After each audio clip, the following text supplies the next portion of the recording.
My name is Mike Small, and I'm Executive Director of the Alumni Relations Office at NJIT. And it's my pleasure to welcome today our guest speaker, Jordan Hu, class of 1989, and CEO and founder of RiskVal Financial Solutions. Jordan, welcome. Hello, everyone. My name is Jordan. Nice meeting everybody. Jordan, thanks so much for coming on and talking to me today. Yes, likewise. So, Jordan, my first question to you. You graduated in 1989, but clearly you've had a lifetime of experience and background before founding RiskVal Financial Solutions. So why don't you tell us a little bit about your background and some key highlights that you feel brought you to where you are today? Sure.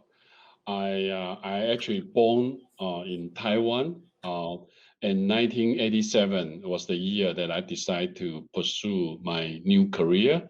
I always have a passion to come to America. So 1987, I come to NJIT, study my graduate program. I was a computer science major. I have very, very little plan on what might happen to me. I just have a dream.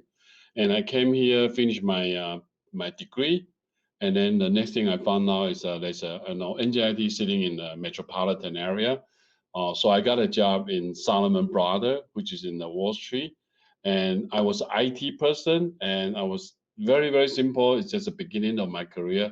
I have very little to expect, but it turned out that 20, 30 years later, the whole world is so different. And I can never imagine this could happen to me, but I would love to share with my experience with everybody today.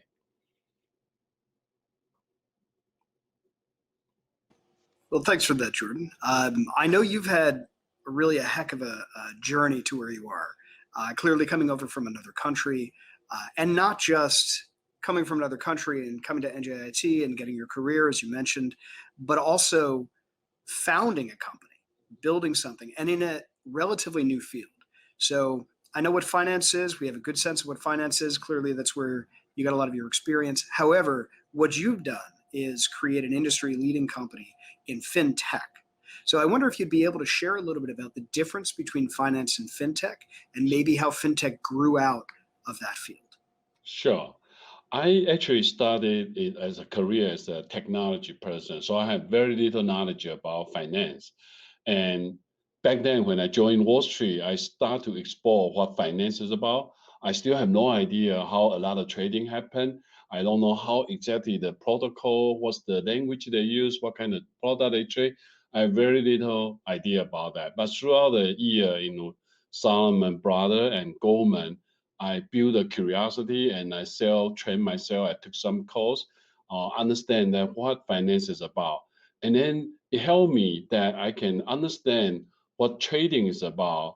And because I have a technology background, so it's very easy for me to write program and apply to the finance. And back then, in the 90 or 2000, nobody know what FinTech is about. FinTech is a very new term. It's actually two words that you apply technology to the FinTech versus the traditional finance that everybody had to be finance department graduate and they get all the finance degree.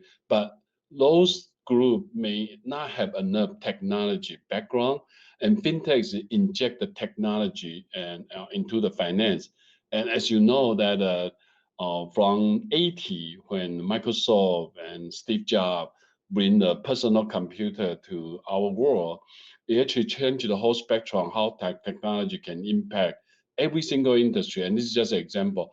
FinTech is just bring the technology into the finance, and that require a slightly different skill set to do that.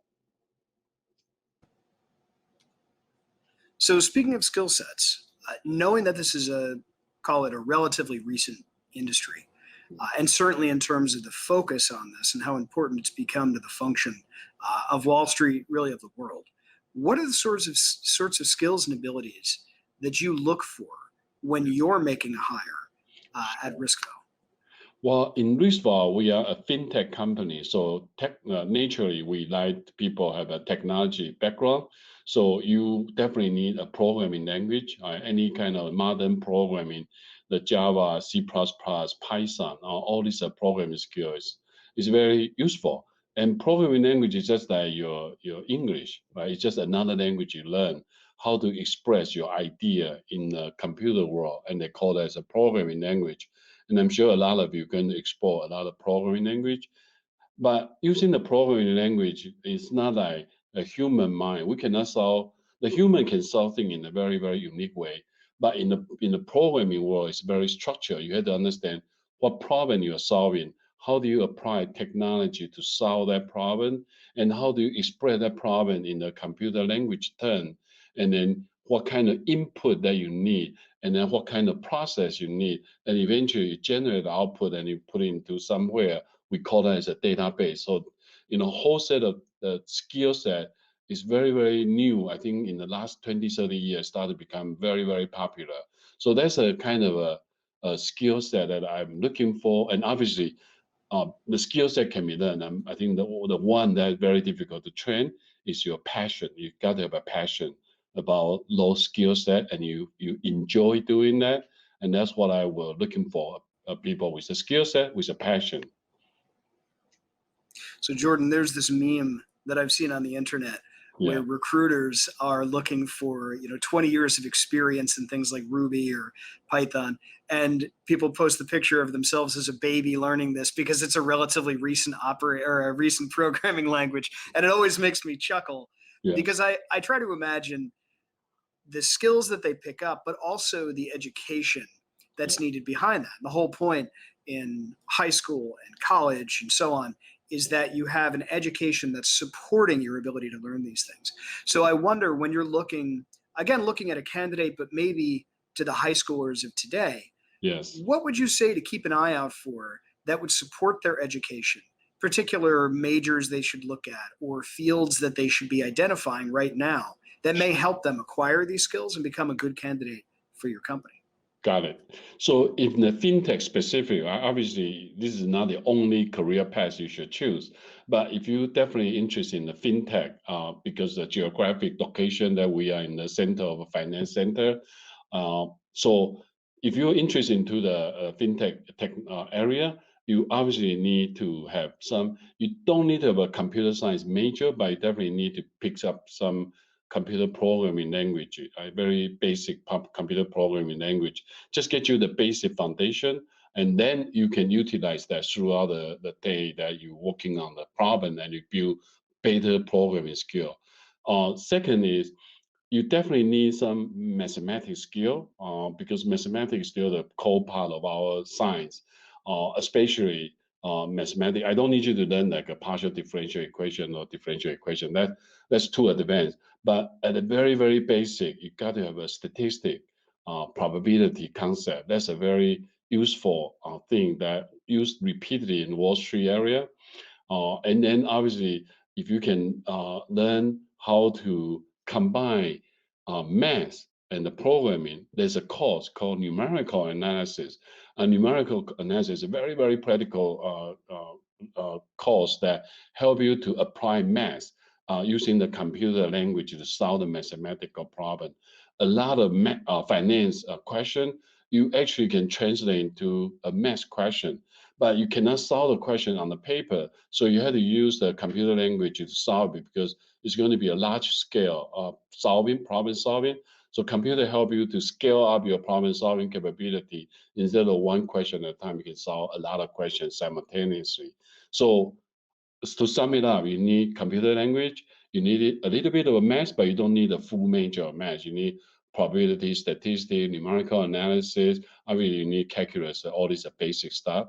And then if you really have time, you can start to learn the finance. I think economy, finance, still very, very useful. It's still part of our life, and we're just not aware of that. It's actually very important. If you put your money in the bank, you automatically in the finance. And how do you do it? How do you manage your personal finance? And there's very little difference between your personal finance than doing a company professional level investment.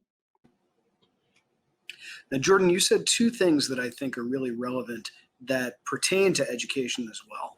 The first is you talked about having that passion, and especially in higher education, high school, you hear a lot about soft skills. So, are there particular ways of communicating or things that you think a student right now should be thinking about that are going to help them when they do join a professional career? Yes, I think all the skill set. You either love it or you get required to learn it. Eventually, you're going to learn it. If you get into the professional career path, you have to learn some uh, one or other professional skill. But there's one thing that's commonly that is very regretted is the passion, right? How do you develop passion about something? You can be passionate on doing certain things. Once you have that passion, it create a huge motivation for you to solve the problem. Not just the people already know how to solve it. You actually the passion help you to generate creativity to solve problem more elegant or solve problem in a very unique way. And then sometimes that can generate a whole new world that you open the door of how things can be done. And this is we repeatedly see that happen in any new career that people build a career not because they have a fundamental skill, it's because they have a passion. And through the passion, they generate creativity, and that creativity create no innovation. In modern day, you hear innovation a lot, and that is all a ripple effect, one after another. So, Jordan, speaking of passion, you founded your company Yeah. because you had this background, you saw this opportunity, and you were extremely creative about how you wanted to approach it. And you clearly had a sense of where things were headed in finance and this new field of fintech. So I'll ask you to prognosticate a little bit about the future of fintech. When we're looking 3 years, 5 years down the road, are there some key themes that are coming out of what's going on today that you think are going to drive the future direction of fintech as a field? Okay. I believe we are in the center of another revolution. It's an information revolution. As you can hear, I think you probably hear this kind of keyword every day. It's a big data. People talk about big data. We have so much data. We have more data than we used to. 30 years ago, the only data you can get is getting the Wall Street Journal and understand every stock is performing. Nobody do that anymore. The data is abundant everywhere. So I see that in the future of in 3 5 year range, the big data is going to play a very very important part of every single career. What does that big data mean to you? What does that data? How can you generate signal? Can you generate information from the big data? And that a day we call that as artificial intelligence. Can we learn from that?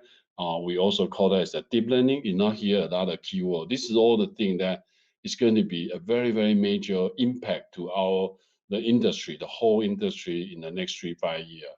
So you have to prepare yourself.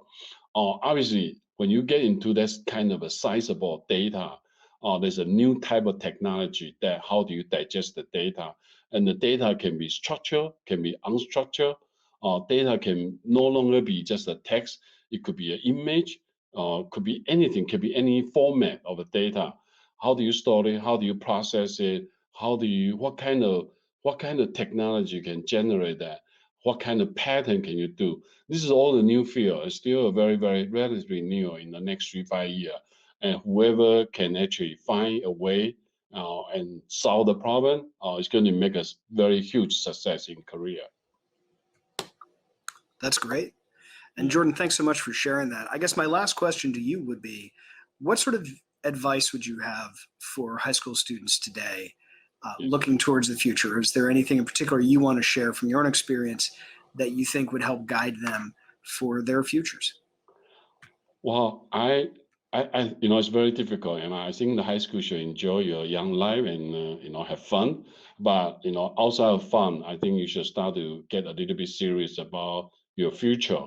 And we talk about a lot of skills that there's no way, and somebody at the high school level can learn all of them in a short period of time.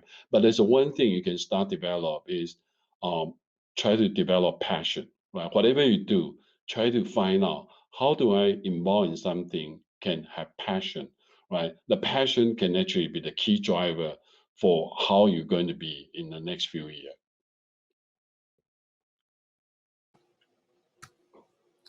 Okay, Jordan, this has been an absolute pleasure. Thanks again for taking the time. As you know, NJIT is extremely proud of your accomplishments, and we really look forward to training the next generation of Jordan Who's for finance and fintech.